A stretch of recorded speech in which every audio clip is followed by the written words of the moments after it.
and welcome to the Bougie Fujoshi channel. For those who know me, hello again, and for those who don't, I hope you stick around because today we are having a 2-month-in-1 manga haul. Last month I decided to take a break from filming videos outside of my JJK ones. Even though I was on break, I did film every time that I got a package so I can create a video now. But let's go ahead and move on to the content y'all came for. Most of the manga that I got during the month of October was from Right Stuf Anime and in-stock trades, but to start off the month I got Love Me, Love Me Not by Iosaki Saka Sensei. This is volume 4 of the series. If you've seen my previous manga hauls before, you know I love me some Iosaki Saka. Every time that I read this series, I'm reminded that there is an anime adaptation for it. There hasn't been any news as to when or if there will be an English release for it, but I really hope so. Next, we have another title by Iosaki Saka, and that is Eoharu Ride, also known as Blue Spring Ride, volumes 11 and 13. Now, I know you're probably looking at the screen like, girl, why are you getting volume 11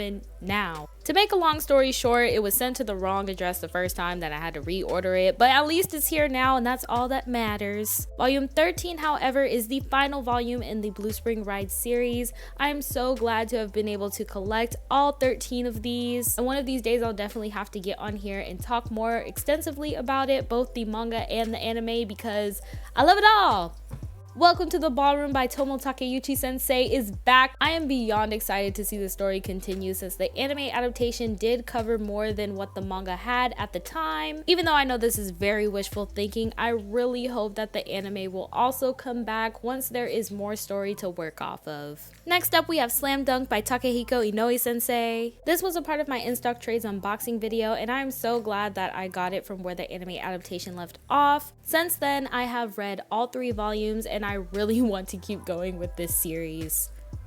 Volume 6, 7, and 8 of Anonymous Noise by Ryoko Fukuyama Sensei was another series that I had gotten in my in-stock trades unboxing video. Y'all, the angst in this series is high, but as a person who loves music, they have so many new songs from the 3 major characters in this series. I really wish that the anime adaptation would just come back so that I could hear these songs, but it ended in 2017 and there has been no sign of a season 2. So as I read, I just hopped on YouTube and played Canary by In No Hurry for the 50 billionth time. Moriarty the Patriot Volume 1 is written by Ryosuke Takeuchi and illustrated by Hikaru Miyoshi Sensei. This series is based off of the original Sherlock stories. I have also been watching the anime adaptation for the series this fall season on Funimation. I am really loving the Moriarty the Patriot anime adaptation right now, but I have heard from people who have read more of the manga that they are rushing through a lot of the developments through the series. So that just gives me all the more reason to hit send to shopping cart because I was gonna do that anyways. Next up, we have Prince Freya Volumes 1 and 2 by Keko Ishihara Sensei. I don't know how many times I've been recommended this series, and I had my eye on it for a while, and I finally got it and read it, and woo, child! I wasn't prepared for that at all. The flavor that this series gives me is Yona of the Dawn vibes, which is another manga that I need to go ahead and pick up. But I need to go ahead and keep reading this first, because every time that I would think it would go one way, it would just go a completely different direction.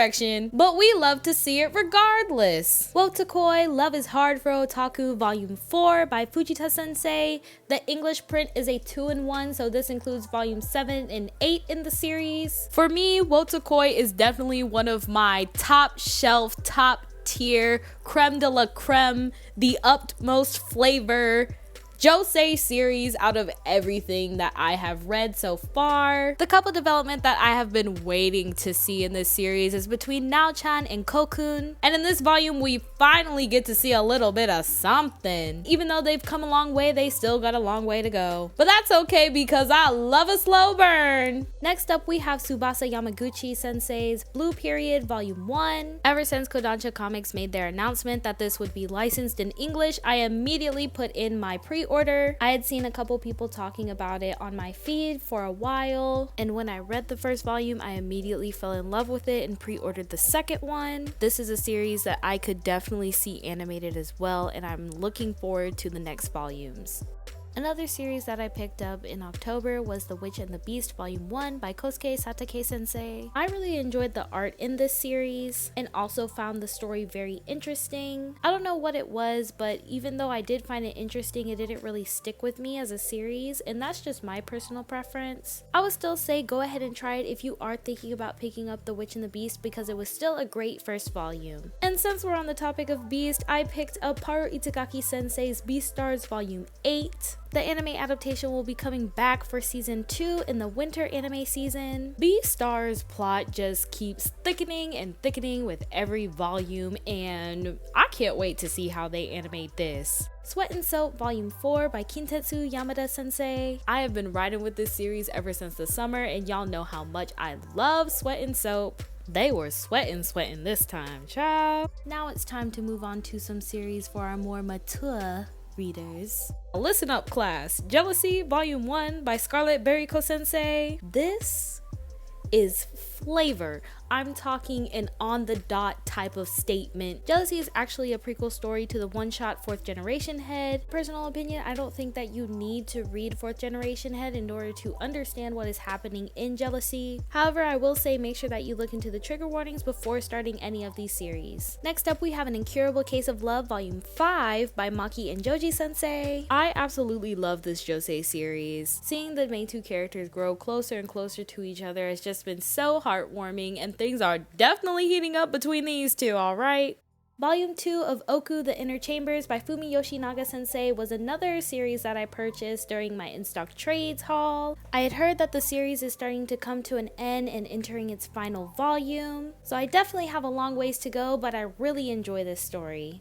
Next we have Coyote Volume 2 by Renmaru Zarya Sensei. A while back, I did a Sublime manga haul and I had picked up Liquor and Cigarettes, which is by the same mangaka, and I completely fell in love with their art style. So I decided to pick up Coyote Volume 1. After reading that, I immediately hit send to shopping cart on Volume 2. The third volume doesn't come out for a while, but I need to know what happens next because the way that Volume 2 left off, I need answers. Volume 2 of Cherry Magic 30 Years of Virginity Can Make You a Wizard by Yu Toyota Sensei. This series is so hilarious. The first volume had me rolling on the floor, and so did this one. I also recently found out that Cherry Magic does have a drama adaptation for it. And y'all, I have to check that out because Kurosawa's inner thoughts are wild. Alright class, we're halfway there. That is everything that I got in my October manga haul. Now let's move on to November. Everything that I got in my November manga haul came from Books A Million. Books A Million does do partial shipments on your orders, so some things might come in earlier than others. I wanted to show the two ways that I have received their packages. My favorite way that they package my manga is the one on the left, just because it leaves less room for my manga to get banged up in the shipping process. I did appreciate them putting bubble wrap in the box version so that I could kind of cushion my manga. To start, I got My Hero Academia by Kohei Horikoshi Sensei. I decided to get volumes 21, 22, and 23 to start where the 4th season left off in the anime adaptation. While I love Horikoshi's art style and also their storytelling, I think I am going to go ahead and stick with the anime. I think it was good that I left off at volume 23 because I feel like that would be the halfway point in what would be season 5. So for now, I'm just going to stick with my never-ending TBR and then wait for season 5 of My Hero Academia to return. Whenever Our Eyes Meet is a women's love anthology. This has to be the one with the most short stories that I've ever read, and they were all so adorable. My one caveat when it comes to anthologies is that I want all of them to be long series that are at least 3 volumes long, but that never happens. But it's okay because I was gonna read it anyways. I Married My Best Friend to Shut My Parents Up is a one-shot by Kodama Naoko Sensei, and this is now another precious GL series I will hold close to my heart. I'm slowly starting to find more and more GL that features older characters, so I was really happy to find this one. It had been on my list for a while, and I'm so glad that I got it because I loved every single page. Now, what kind of person would I be if I didn't get volume 4 of Given by Natsuki Kizu Sensei? We are now moving into more of the content that is featured in the movie adaptation for Given. For anybody that's thinking about starting the Given series, even though it is rated older teen by its publisher, please be sure to go ahead and look into trigger warnings before starting this series. Volume 5 doesn't come out until February, but I am very interested to see how the story is going to progress, especially with how Volume 4 ended.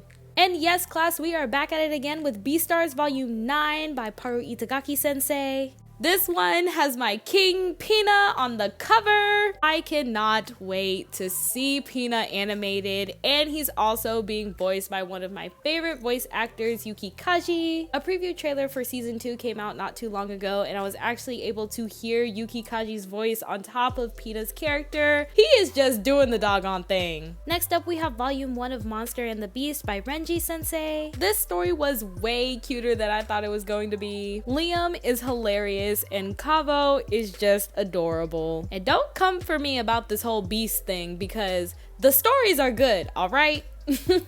I Don't Know How to Give Birth by Ayami Kazuma Sensei is actually a autobiographical manga about her pregnancy. I don't typically gravitate towards autobiographical mangas, but this one was very interesting. And I know that pregnancy is a different experience for everyone, but as soon as I finished this, I immediately called my mom and told them thank you because honey child, I could never.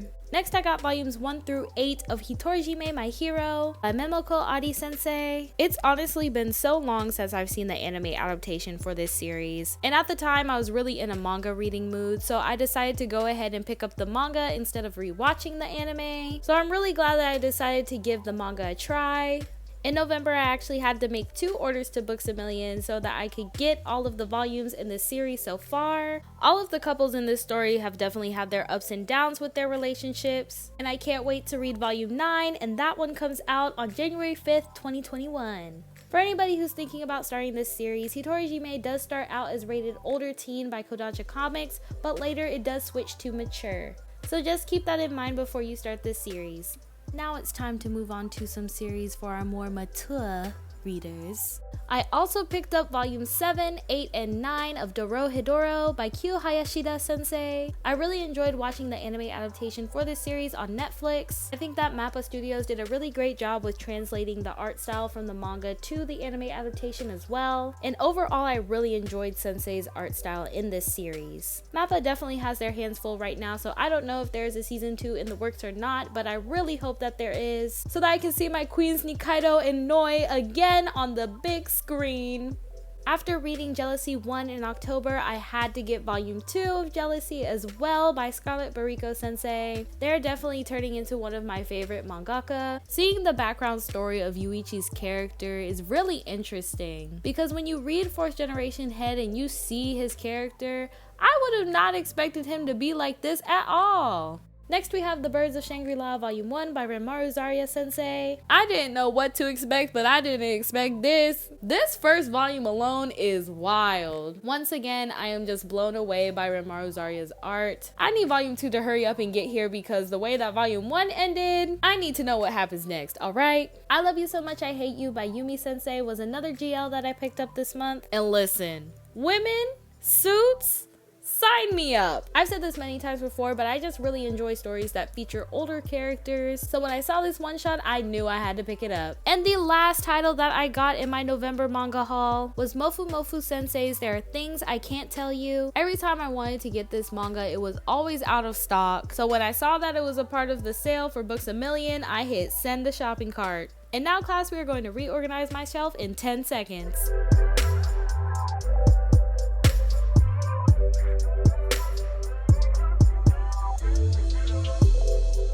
That's it. Like I always say, it might not have been the most financially responsible decision, but I got it all on sale, so that negates everything. Thank you so much for watching. If you like what you heard today, make sure you hit that like and subscribe before you leave. That's all I have for today, so bye.